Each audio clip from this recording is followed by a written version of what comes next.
حبیب صاحب یہ بتائیے گا یہ کیا وجہ ہے مریم نواز کو کیوں روکا جانے سے؟ یہ کوئی اس کی کوئی وجہ بھی سامنے دیکھیے ہے؟ ابھی آپ نے جو اپنے ابتدائیے میں بات کی ہے نا، اس کی ایک بڑی بنیادی ریزن ہے، بڑی بنیادی وجہ ہے۔ وہ یہ ہے کہ محترمہ مریم نواز صاحبہ جب بھی بولتی ہیں تو وہ پھر اس انداز میں بولتی ہیں کہ پاکستان کے اندر کافی اسے سٹر کریٹ ہوتا ہے لوگوں کو، اور پاکستان کے ایون جو پولیٹیکل اور پاکستان کی اسٹیبلشمنٹ کا جو سٹرکچر ہے، پوری ہیئت مقتدرہ جو ہے، اس کے اندر تھوڑی پریشانی یا آپ بے چینی پیدا ہوتی ہے، یا آپ یوں اسے کہہ لیں کہ ناپسندیدگی کے نظر سے اس کو دیکھا جاتا ہے۔ تو ایسی فضا نہ کریٹ ہو کہ آگے چل کے پاکستان مسلم لیگ نون جب حکومت بنائے، اگر حکومت بنائے، تو ایسی فضا نہ کریٹ ہو چکی ہو کہ جس میں حکومت کو، پولیٹیکل حکومت کو کوئی تعاون ہی نہ مل پا رہا ہو اداروں کا، سول ایڈمنسٹریشن کا اور دیگر اداروں کا۔ تو ایسی صورت کو مد نظر رکھتے ہوئے خود پارٹی کے اندر یعنی پی ایم ایل این کے اندر بھی یہ آواز اٹھی کہ جناب ہمیں اپنے رویے کو نرم کرنا چاہیے، اور یہ بات پارٹی کے لوگوں نے میاں نواز شریف صاحب کو بھی بتائی اور مریم نواز صاحبہ کے سامنے بھی بتائی، اور مریم نواز صاحبہ کے بارے میں دوسرے سینئر رہنماؤں سے بھی لوگوں نے بات کی کہ جناب اگر آپ نے ہر وقت اسی لہجے میں بات کرنی ہے اور اسی طرح اپنے ملک کے اداروں پہ حملہ آور ہونا ہے، تو کل کو جب ہم حکومت میں جائیں گے تو یہ ادارے تو وہی ہوں گے۔ تو جب جیسے اگر اتنی نفرتیں آپ پیدا کر دیں گے تو ہم نے کل کسی سے کام اگر لینا ہو تو کیسے لیں گے؟ حکومت کیا کسی خلا میں قائم ہوگی؟ کیونکہ یہ ادارے ہی تو اس کے ہاتھ ہوتے ہیں، اس کی کان ہوتے ہیں، اس کے کام کرنے کے اوزار ہوتے ہیں۔ تو جیسے خود اس ایک میٹنگ میں یہ مثال بھی پیش کی گئی کہ جس طرح عمران خان صاحب نے آتے ہی بیوروکریسی کو اپنے سے ناراض کر لیا اور اس کے نتیجے میں ان کی گورننس کی صلاحیت کافی متاثر ہو گئی پی ٹی آئی کی، تو کیا آپ یہ چاہتے ہیں کہ ہم بھی اسی انداز میں آگے چلیں؟ تو جب پارٹی کے اندر یہ ڈیبیٹ اس سطح کی ہوئی تو اس کے بعد سے آپ دیکھیں کہ ایک اجلاس بھی ہوا تھا جو نواز شریف صاحب نے یہیں لاہور میں بلایا تھا، خود وہ لندن میں تھے، اور اس میں صرف لوگوں سے سنی تھی، ان کے کنسرن سنے تھے، خود کچھ نہیں کہا تھا۔ تو ایک ایسی فضا بن چکی ہے کہ جس میں پارٹی کے جو لوگ ہیں، منتخب لوگوں کو سامنے نظر آ رہا ہے کہ ہمیں اتنی سختی نہیں کرنی، تو لہٰذا وہ جو سختی کا ایلیمنٹ ہے اس کو تھوڑا نکالنا بھی ہے۔ دوسری بات یہ ہے کہ اس وقت جو انٹرنیشنلی صورتحال بن رہی ہے اس میں بھی پوری دنیا یہ سمجھتی ہے، اور پاکستان میں بھی پاکستانیوں کی بھی یہ خواہش ہے کہ ہمارے لیڈر متحد نظر آئیں اور ایک نظر آئیں، ایک دوسرے کے خلاف گولہ باری کرتے نظر نہ آئیں۔ اور تیسری بات یہ ہے کہ سوات میں کوئی الیکشن تو نہیں ہو رہا کہ جہاں پہ جا کے آپ بہت بڑا کوئی کمال کر لیں گے، یا اب جو موجودہ صورتحال پولیٹیکل بنتی نظر آ رہی ہے اس میں عمر باب سوات کا جلسہ بھی میں نہیں سمجھتا کہ اب وہ ضروری رہا ہے اور اس کی کوئی خاص اہمیت یا اس کی کوئی خاص اہمیت ہوگی۔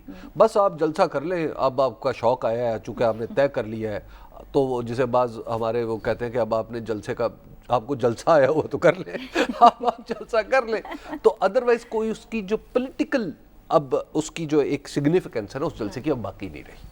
صحیح۔ ساتھ صاحب آپ کو بھی یہ لگتا ہے کہ مریم نواز کے لہجے کی جو سختی ہے اسی کی وجہ سے انہیں منع کیا جانے سے، اور شہباز شریف جائیں گے ذرا مفاہمت کی باتیں کریں گے، کچھ صلح صفائی ہوگی؟ دیکھیے میں ان کے لہجے پہ تو بات کرتا ہوں، لیکن مجھے اس سوال کی فریمنگ پہ تھوڑا سا حبیب صاحب کی اجازت سے وہ اعتراض ہے۔ کیا مریم نواز صاحبہ کو کوئی روک سکتا ہے؟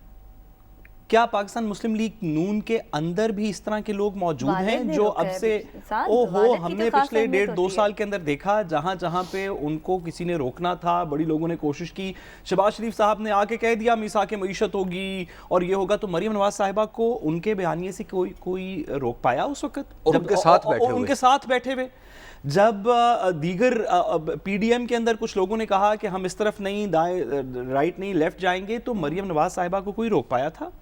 دیکھیے ہمیں تھوڑی سی ماضی سے 1-2 باتیں سیکھنی چاہیے۔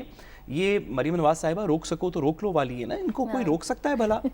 بھائی یہ کوئی چوائس نہیں ہے، یہ ایسے نہیں ہے کہ سوچا گیا کہ یہ بھی اسٹریٹجی بن سکتی ہے، یہ بھی اسٹریٹجی بن سکتی ہے۔ نواز شریف صاحب نے کہا کہ شہباز شریف صاحب آپ ایسے نہ کیجئے، مریم صاحبہ آپ ایسے کر لیں، تو سب لوگوں نے کہا ٹھیک ہے، تو مریم صاحبہ کی بات مان لی۔ پھر 2 دن بعد کہا کہ نہیں ایسے کریں کہ مریم صاحبہ آپ یہ نہ کریں، شہباز شریف صاحب آپ یہ کر لیں، تو سب لوگوں نے مفاہمت سے مان لی۔ ایسے نہیں ہوا۔ اگر ہمیں کوئی ابھی پی ایم ایل این سے جوائن کرے گا تو ہم یہ بات کنفرم بھی کر لیں گے۔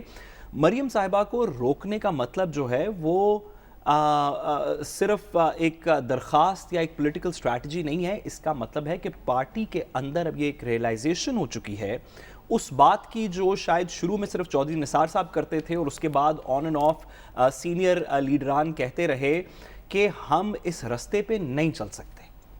یہ ایک ایسا رستہ ہے جس میں شاید ایک یا دو لوگ شخصی طور پہ بچ جائیں. ایک شخص باہر امریکہ انگلینڈ چلا جائے, وہ کہے کہ میں علاج کرانے جا رہا ہوں, اتنا آپ پریشر کریٹ کریں کہ وہ باہر چلا جائے. ہو سکتا ہے دو بندے اور بھی چلے جائیں, ہو سکتا ہے ایک بندہ آ جائے. لیکن جو پاکستان مسلم لیگ نون کی اگلے 10 سال 15 سال 20 سال 50 سال کی پالیٹکس اگر وہ اس ملک میں کرنا چاہتے ہیں تو اپنے ماضی پہ تھوڑی سی نظر ڈالیں. کیا مریم نواز صاحبہ کا رستہ یہاں تک پاکستان مسلم لیگ نون کو لے کے آیا ہے؟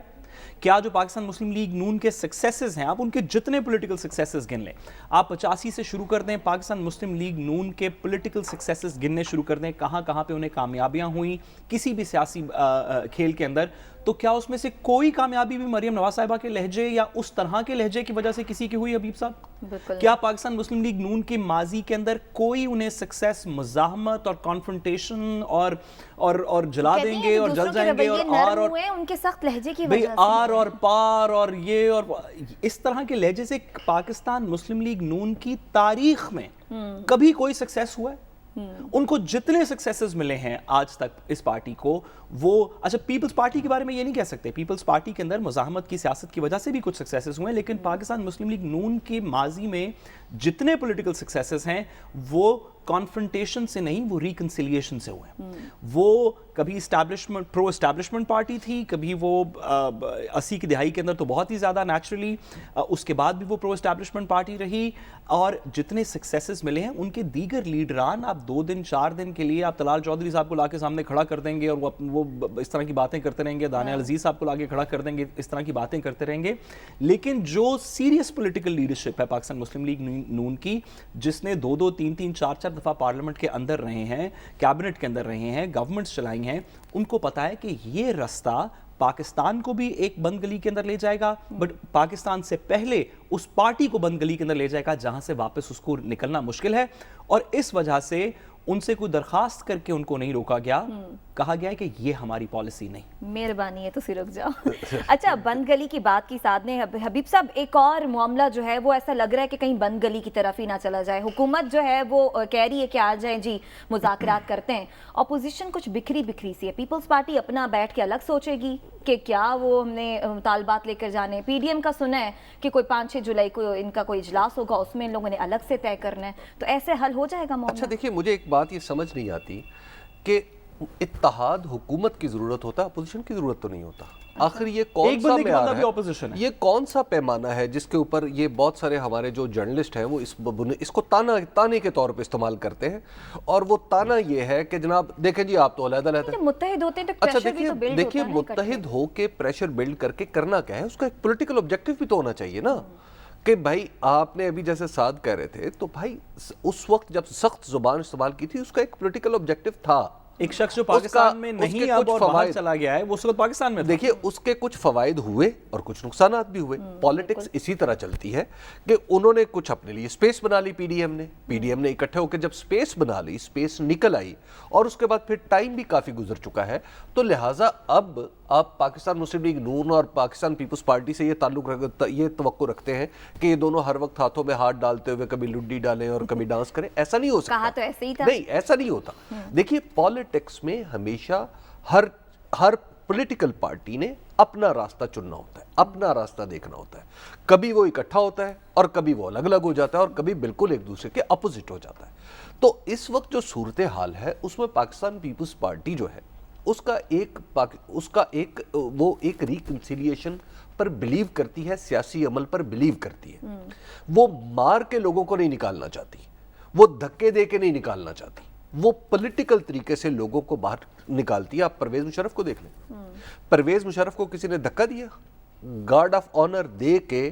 اس وقت آنیسٹلی اسپیکنگ مجھے بہت برا لگتا تھا کہ انہوں نے پرویز مشرف کو گارڈ آف آنر دیا, لیکن آج میں یہ ریئلائز کرتا ہوں کہ آصف علی زرداری کی یہ اسٹریٹجی بہت ہی عمدہ تھی اور اٹ ورکڈ. پاکستان کو انہوں نے ایک اکٹھا کیا جو کافی بکھرا ہوا پاکستان تھا. اس بکھرے ہوئے پاکستان کو انہوں نے, پرویز مشرف کو اگر ایک دفعہ گارڈ آف آنر دینے سے کسی کی کچھ نہیں ہوا, وہ تاریخ کا حصہ ہوگی, ختم ہوگی, اب وہ فٹ نوٹ میں بھی کہیں نہیں آئے گا. اسی طرح اب جو ریکنسیلیشن کا جو پروسیس جس انداز میں یعنی نواز شریف صاحب نے ایک دفعہ شروع یعنی ریکنسیلیشن نہیں اسے تو کہنا چاہیے ہیڈ آن جو شروع کیا تھا، اگر آپ کے خیال میں بیچ میں پاکستان پیپلز پارٹی نہ ہوتی تو پھر کیا ہوتا؟ پھر تصادم زیادہ شدید ہوتا. پاکستان پیپلز پارٹی نے اپنا رول پلے کیا. دیکھیے ریگارڈلیس کہ اس کو پنجاب میں ابھی پذیرائی نہیں مل رہی، اس بات کو چھوڑ دیں کہ پاکستان پیپلز پارٹی کی گورننس کی ہسٹری صاحب کا کچھ اچھی نہیں ہے، لیکن سیاسی میدان میں سیاست کر کے آبجیکٹو حاصل کرنا پرامن طریقے سے، اس میں اگر آپ اس کو پیمانہ بنائیں تو آپ کو پاکستان پیپلز پارٹی سب سے آگے، سب سے بہتر اور سب سے اوپر نظر آتی ہے. تو وہی کام اس وقت بھی وہ کر رہے ہیں. اب اگر آپ یہ کہیں کہ اس کے لیے وہ بالکل بغلگیر ہو جائیں پی ایم ایل این سے اور خود سپردگی کے عالم میں پی ایم ایل این کو کہیں کہ جناب آپ جو دل چاہے وہ کریں، ہم آپ کے ساتھ ہیں، یہ نہیں ہو سکتا. یہ تو مولانا فضل الرحمان بھی نہیں کریں گے. دیکھیں مولانا فضل الرحمان کا اپنا حلقہ انتخاب ہے، ان کے اپنے کچھ چیزیں ہیں، کچھ اپنی ان کے اہداف ہیں جنہیں حاصل کرنا ہے، اور پی ایم ایل این کے اپنے ہیں. اور پی ایم ایل این بہرحال ہمیں یہ ماننا پڑے گا کہ پی ایم ایل این نے اپنے حلقہ اثر کو پنجاب سے باہر نہیں نکالا. پیپلز پارٹی خود پنجاب سے نہیں نکلی، لوگوں نے اس کو پسند نہیں کیا، یا آپ یوں کہیے، لیکن پیپلز پارٹی دوبارہ کوشش کر رہی ہے. پی ایم ایل این تو یہ کوشش بھی نہیں کر رہی، نہ کے پی میں کر رہی ہے، نہ بلوچستان میں کر رہی ہے. بلوچستان میں آپ کو پتہ ہے کہ جو آپ کو یاد ہوگا کہ ثناء اللہ زہری صاحب نے اور عبد القادر بلوچ صاحب نے کیوں پی ایم ایل این چھوڑی تھی؟ اس وجہ سے کہ پی ایم ایل این اپنے لیڈروں کی کاسٹ پہ دوسروں کے نخرے اٹھا رہی تھی. اختر جان مینگل کے کہنے پہ آپ لوگوں کو جلسے میں نہیں آنے دے رہے، تو آپ کون سی پارٹی ہیں بھائی؟ اور ریاست کے خلاف بیان، اور پھر ریاست کے خلاف. تو لہٰذا یہ چیزیں کمپلیکس ہوتی ہیں. ٹھیک ہے.